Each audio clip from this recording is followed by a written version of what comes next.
Ano ang ibig sabihin ng road sign na to? Kasama kang tumanda. Kung tayo ay matanda na, sana. Sana all, pucha! Kapag nasagot niyo ang 5 tanong na to, mananalo kayo ng 500 pesos. Wow. Handa na ba kayo? Handa nang hindi matalo. Unang tanong, ano ang ibig sabihin ng road sign na ito? Yung crossing? Hindi, madalas mo to makita sa daan. Picture din ako eh. No entry. Ikaw? Yes. No entry din. Bakit? Tama kasi palagi yung mga babae eh. Ang sagot, correct! Oh yeah. Pangalawang tanong, ano ang ibig sabihin ng road sign na ito? Pedestrian lane. Pwede, pero mas may tamang sagot dito. Skull zone. Skull zone. Ano, school zone or school zone? Skull zone. So anong kailangan gawin kapag nasa school zone? Pag nakita mo ang sign na yan, kailangan bilisan yung takbo mo. What? Para masagasaan. Hinaan mo lang yung takbo mo. Ay nakala ko bilisan eh. So ano ang gagawin mo kapag nasa school zone ka? Magmi-minor. Ganon. Okay, bakit? Para hindi tayo makasagasa ng mga taong tatawid, lalo na sa mga pumapasok sa school.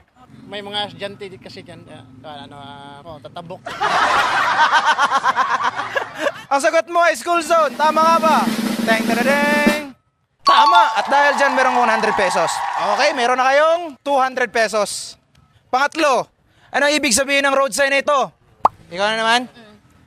No U-turn. Napakadali nito. Madalas mo itong makita sa daan. Crossing.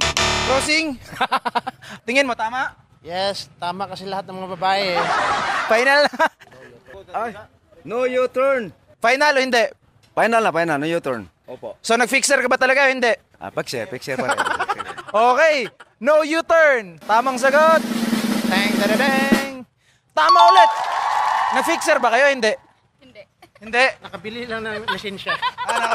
Fixer. Buti naman, alam niyo pa rin. Yung mga road signs na to, kahit fixer.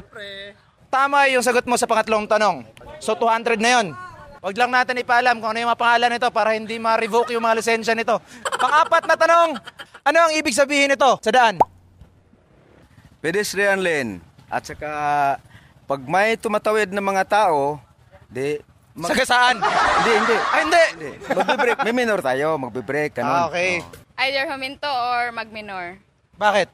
Kasi may tatawid. Obligado tayong bumabayad sa mga taong masagasaan natin pag tumatawid sila.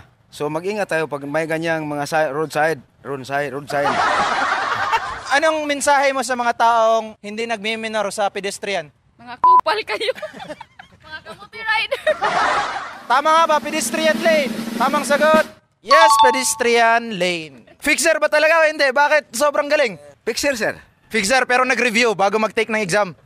Siguro. Siguro 50-50. Huling tanong, ano ang ibig sabihin ng road sign na to? Kasama kang tumanda. Kung tayo ay matanda na, sana. Sana all, pucha! Final na sagot na yon. Joke lang yun. Ang road sign na yan, pag may tumatawid na mga senior citizen, Kailangan sagasaan. kailangan tayo magmi-minor, magbe-break tayo para hindi natin sila masasagasaan, hindi tayo magkasala sa kanila. Sa pagkakaalam ko sa road sign na yan, kailangan mong mag-minor kasi may mga tatawid na matatanda. Hindi ko rin alam kung ano yung pangalan ng road sign na to, pero yun ang tamang gawin pag nakita mo yung road sign na to. Elderly crossing ata to eh. Englishin mo yun. Tamang sagot, yes! Tama yun.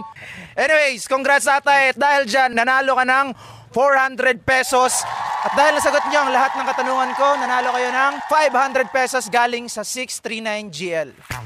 Ang 639GL ay isang online casino na pwedeng-pwede kang manalo ng limpak-limpak na premyo habang nag-e-enjoy maglaro. Pero konting paalala lamang, sugal po ito, kaya bawal dito ang minor at para lamang to sa mga taong maraming pera na gustong subukan ang swerte nila sa buhay. Para magsimulang maglaro, bisitahin niyo lamang yung link na nasa comment section natin. Napakaraming pwedeng laruin dyan, pero ako, ang paborito kong laruin ay Super Ace. Kasi bukod sa napakadali nitong laruin, ay madalas din po akong manalo dito.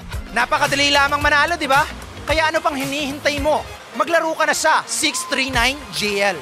Ito nga pala si Eric Paulo Sharsale, ang pilosopong Makata at palagi sa iyong nagpapaalala na please, gamble responsibly. Maraming salamat sa Secretary GL. Maraming salamat